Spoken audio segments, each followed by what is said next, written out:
Welcome back to 504 Road Trips. In today's video, we're traveling east on Lakeshore Drive along the southern shore of Lake Pontchartrain in New Orleans. We begin near West End in the Lakeshore neighborhood, where this section of road has one travel lane in each direction.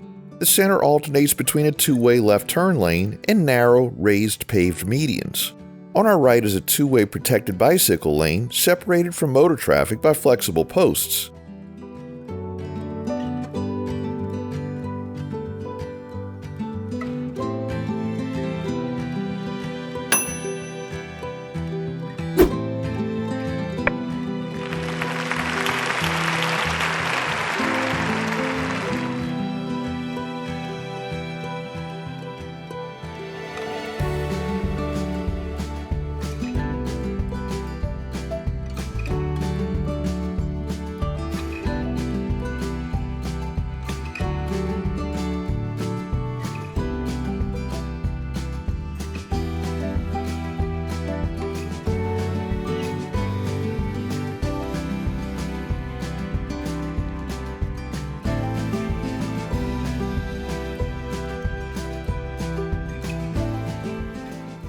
As we reach the open lakefront, we also encounter raised pedestrian crossings equipped with rectangular rapid flashing beacons, commonly called RRFBs.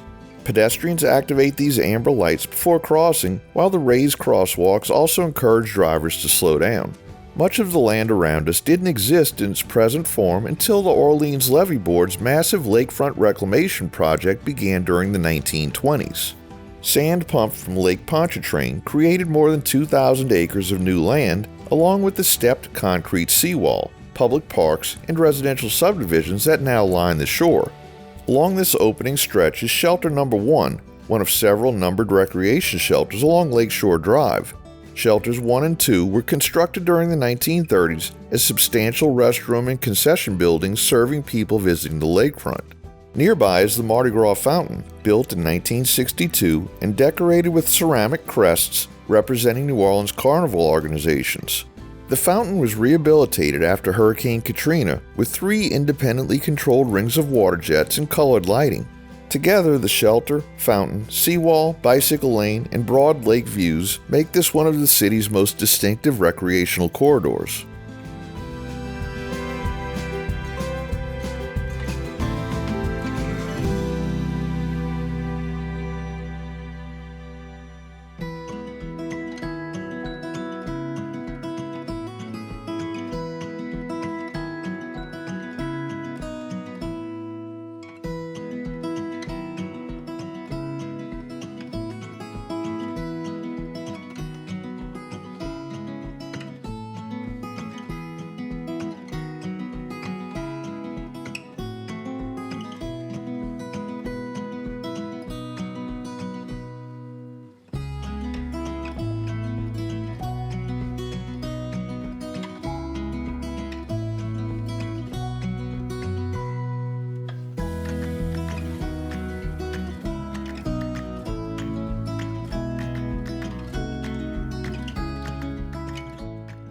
We now cross the Orleans Avenue Canal, also known as the Orleans Outfall Canal.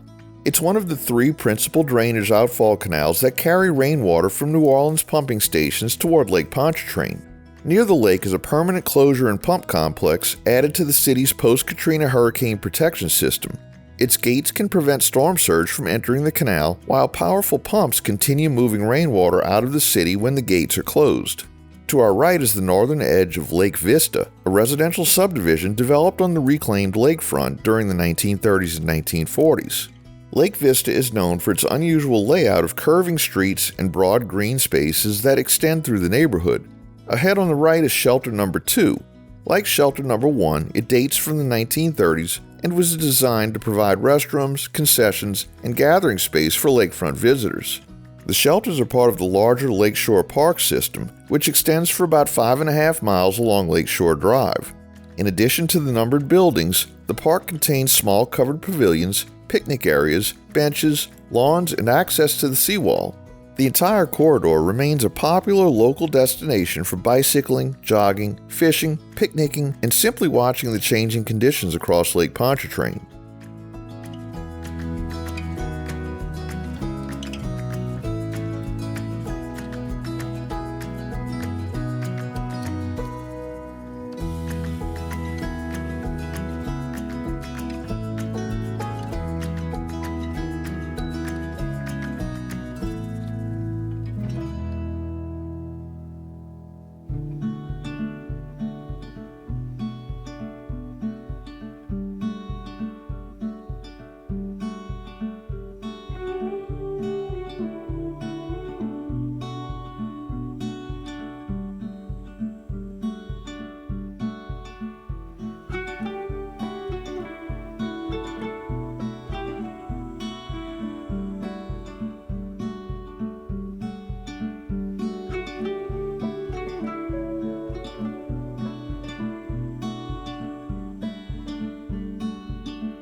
We cross Bayou St. John and enter the Lake Terrace neighborhood.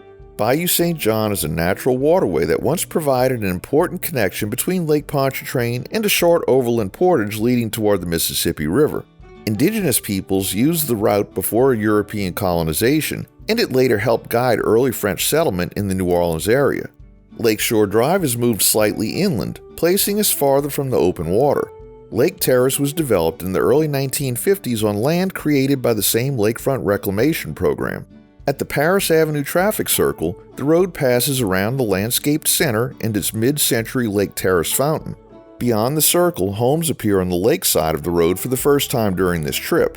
Their properties back toward the lake, although the flood protection levee, Lake Terrace Park, a paved lakefront promenade, and a bicycle trail stand between the houses and the water.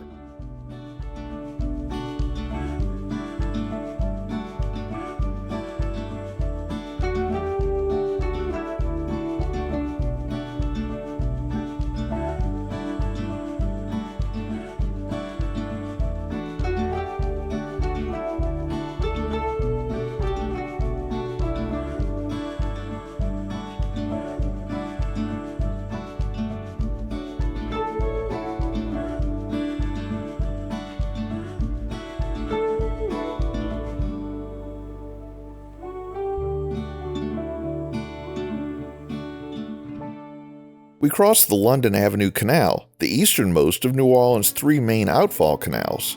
Like the Orleans Avenue Canal, its entrance from Lake Pontchartrain is protected by a permanent closure structure and large pumping complex.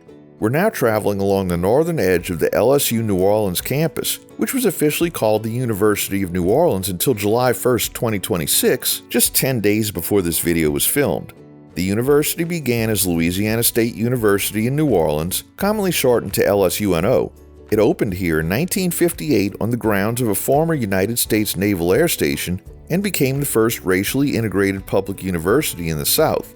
LSUNO was renamed the University of New Orleans in 1974, but remained within the LSU system until transferring to the University of Louisiana system in 2011. On July 1, 2026, the institution returned to the LSU system and adopted the name LSU New Orleans. The change begins another chapter for a lakefront campus that has served students from throughout Louisiana and around the world for more than 65 years.